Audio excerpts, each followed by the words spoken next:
Hello, everyone, and a very warm welcome to today's major markets update for February 8, 2023. Let's go straight to the charts because we did reach the downside target zone that I outlined in yesterday evening's update. And now the question is, can we rally from here or will we see further downside?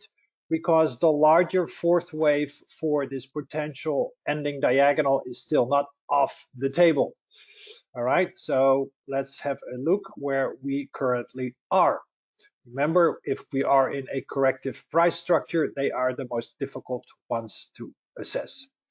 Please remember, there is many ways for you to use my services. Read up about the Elliott Wave, watch my how-to videos, so you know a little bit what I'm talking about, just as I outlined. The flat corrections, which are the most difficult corrections you can anticipate, as well as zigzags, of course, and of course the ETF trading alerts, tailor-made for you, trading systems. My private fund is also a place for you to relax. We do the work for you, and anything else and beyond, we'll consider that as consultation. Please take a look here at the bigger picture and where we currently are, which is in the C wave. Please give me one moment.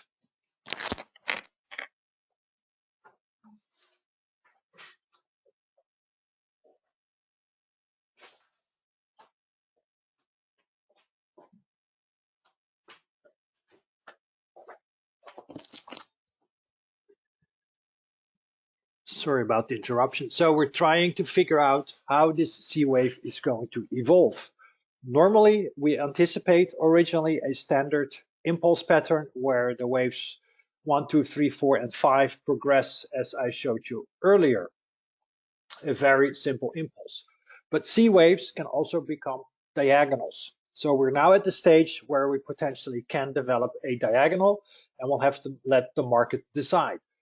Remember, markets move from easy to not easy to easy again, and we're currently in a not easy environment because we haven't moved much over the last several days. When things don't move, the trends disappear and the market has more options to choose from, and the Elliott wave becomes then more difficult to elucidate. Trending markets are easy, non-trending markets are difficult. They are difficult to trade and difficult to understand. Then we have to look at breakdown and breakout levels to know where we are going to go next. This is the 5-minute chart that I shared with you yesterday evening and updated. As you can see, the gray was what we anticipated yesterday evening. The blue is what we so far got, with then this kind of what I call flubber wave since 11:30 Eastern time. This is, of course, nothing I can forecast. This I could forecast. We knew it would decline. You get a bounce, and then you get the next decline, the ABC, the zigzag. And after that, you just can't forecast everything that's going to happen. So the normal retrace level is between 38.2 and 61.8%, 41.42, 41.22, and the average is 41.32. That's why I said 41.30 plus minus 10. But as I outlined, second waves can easily stall at the 23.6%, very shallow. It's rare, but it can happen. Or go all the way down to 76.4%, even potentially a little bit more, if it so desires. That is currently at 41.10. But if we start going below 41.10, it starts to increase the odds that this is not a second wave. How I then have to wave count this entire price action since the February 2nd high, I don't know. This is this is then the B wave top. That's all I know. Yesterday's high was then the B wave top of something very flubberisky. That's what I would call it. Then I don't know how to wave count it. It doesn't matter really. We are then in a wave count where we have a simple ABC pattern, and that's pretty much all we need to content ourselves with. And the trigger level remains. The trigger level remains a close below yesterday's low. Why do I say a close? Because we can still get a stab below it and reverse, and then we are still in green wave 4. I really want to see a close below it, ideally below 40.77, and then we can target 4,060 to about 4,000 for this red wave 4. The alternative then remains still that we have a 1-2 setup in place. As you can see, we did not close above the trigger level. I want to see closes above it. Why? Because the closing price is the most important price of the day. It doesn't matter where we open, doesn't matter where we go intraday. For trading, it's great, but in the end, the close is what matters. That's what ends up in the news. That's what all the technical indicators are based on. That's where your simple moving averages are based on. Most institutions base their trades and positioning on the closing price. You'll see also often largest volume coming in the last couple of minutes of the day. That's the most important part. Not midday. Midday is when Wall Street is on lunch. It's low volume. Closing price is what matters. So those are still the two options that I'm looking for. I wish I could give you an answer. I don't know. So we have to watch now for the trigger level above 4160 on a closing basis. And we're on our way to that 4295 level, ideally, as I outlined. We can still get there very easily, but we need to get above it. If not, then we have to, of course, consider that we have the A, the B, the C. I'm flipping between charts here, but this is the daily chart. We just went from the 5-minute to the hourly, and this is the daily chart, so increasing or decreasing resolution. And you can clearly see that if we drop below yesterday's low, how we then target the ideal red wave 4 target zone for the diagonal. And we know after 3 comes 4, and after 4 comes 5. And then I don't think we're going to go much higher than about 42.90. Most of the time, the fifth wave in a diagonal reaches the 161.8%. Now, please remember, diagonals are highly unreliable. There are not many rules that apply to a diagonal. People say they must be 3-3-3-3-3s or 5-3-5-3-5. I've seen 5-3-5-3-3s, combinations thereof, and I'll prove it to you.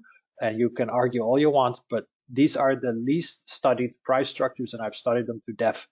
And I know what I'm talking about, that these are very unreliable. They don't have to adhere to much. So just because they most often have a third wave top at 123.6 doesn't mean the fourth wave has to bottom between the 76 and the 61.8. For all I care, it goes down to the 38.2%. It's still a diagonal. And then it probably becomes a expanding part of a diagonal. So please bear with me as we're now in a more uncertain stage of this rally. The other alternative is very simple: break above yesterday's high, closing basis, even above yesterday's closing price, and we are on our way to this 42.95-ish level, ideally, before we see the 4 and the 5. So remember, when we start off with the ideal Fibonacci-based impulse pattern. We track it. As long as it keeps tracking well, that's our preferred path. And at some point, the market will throw the curveball because we don't have a betting average of 1. The highest betting average in baseball is, I think, 0.36. That's the best better in history in baseball. It means that he will hit only 36% of all the balls that are thrown at him.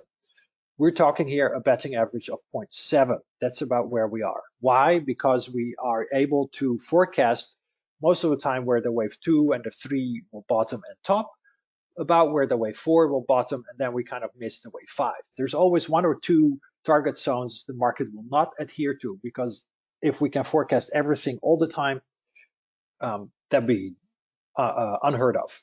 So that's why we say our betting average is about 0.7. So we're still in this. The market needs to make up its mind based on the price data or the information that becomes available. Here is the simple ABC setup as well. Then we have the 1, 2, 3, 4. The NASDAQ 100 daily chart will drop to about 12,250 plus or minus 50, I would say, for this wave 4. As you can see, we have a nice CSA relationship and then a wave 5. So in essence, pullbacks are still buying opportunities. I'm sure it is going to weed out a lot of weak hands. The market continues to improve with the moving average continuing to move higher and bottoming out for the 200-day. Alternatively, this is the 5 setup, same for the S&P 500, okay? Now, I do want to mention here, and I didn't show it or uploaded it, not the weekly chart. Here, a little bit of upside potential. So this is the NASDAQ. So we've wave counted all the waves here in 2020, 2021. The horizontal line here is where we decided that we cannot go to new all-time highs because we were of Back then, the thought that we either had one more black fourth wave to go or not. And that was here in May, and in May this got invalidated because we dropped below the September high, which I labeled as wave 3. So yes, most of 2022, I was still of the opinion that we could make a new all-time high, and we didn't. Ever since, we have remained bearish and been able to pretty much forecast every single move reasonably well, with of course some irregular flats that were tricky. Back to where we are now. If we're going to drop, there's still a potential 15 to 20% rally left. Okay, normally a B wave of the blue kind retraces about 50 to 62% of the prior A wave. Doesn't have to, but even at current levels, there is potential for 50% rally. And I've stated often that we would revisit the August to potentially March highs. Now, if this is indeed a bear market, as we think it is, then upside should be disappointing. So I don't want to look too much higher than about 13,200, maybe 13,600. So that gives us still a potential 10 to 15% rally. Please keep that in mind. How are we doing on the semiconductors? Semiconductors can also still be in this green wave 4. So far, we bottomed nicely in this ideal wave 4 target zone. We topped so far in this ideal wave 3 target zone. And we can still move a little bit lower for this gray wave C. For this wave 4 would not be out of the question. And then we get 5. If we continue to drop lower and we go below 2950, then we have to upgrade the wave count according to what we saw for the NASDAQ and NASDAQ 100. IWM, it broke support. It was holding it yesterday and the day before, broke below it. So this one can easily go to 188 now. Okay. Please remember, we've already reached the ideal C wave target zone and got very close to the ideal B wave target zone. I'm still kind of missing a wave to the upside, but I'm not going to be looking too much for it. So we have to be a little bit cautious with it. If we see, of course, a break above yesterday's high as a first warning for the bears, and especially last week's high, then we can easily target the 210s to 214s, the upside target zone. But for now, I would say the proof is on for the bulls to say that we want to move higher.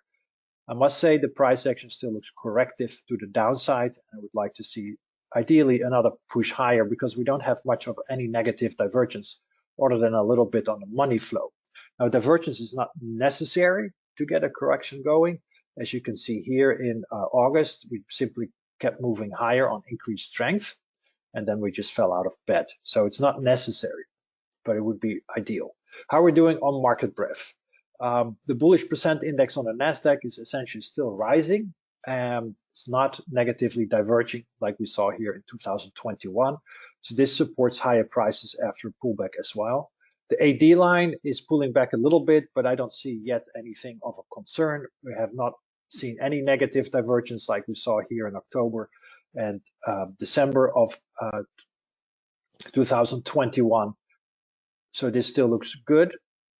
It's not really of a concern to me. How we're doing on the new 52-week lows, they're still benign. 9 for the NYSE and 24 for the NASDAQ. These numbers will get updated later today, but this is still benign. This is not the levels like we saw here in October, September, June, and May last year. This is still a pullback within an uptrend from this perspective.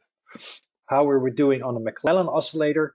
McClellan oscillator is now negative, so the bears are in charge. And we had some negative divergence between the January and February top, so this is a bit of a concern.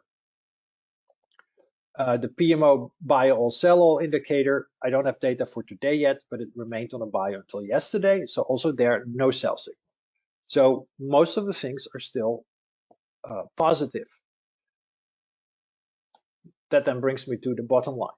So yesterday's forecast is 4130 plus or minus 10 target zone was reached today. Bingo. Slightly exceeded. We got 4111 today versus 4120. But you know, beggars can't be choosers for 9 points, right? It's 9 points of 4,000 points. We can't get more accurate than that.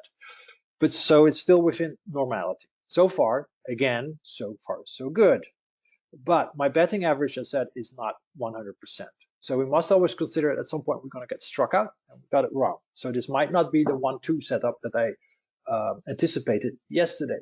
So below the 76.40% retrace of 41.09 is going to put the bulls in trouble, because then the second wave, as I showed you on the 5-minute chart, decreases in odds of happening. And then the 1 degree larger fourth wave is more likely in play.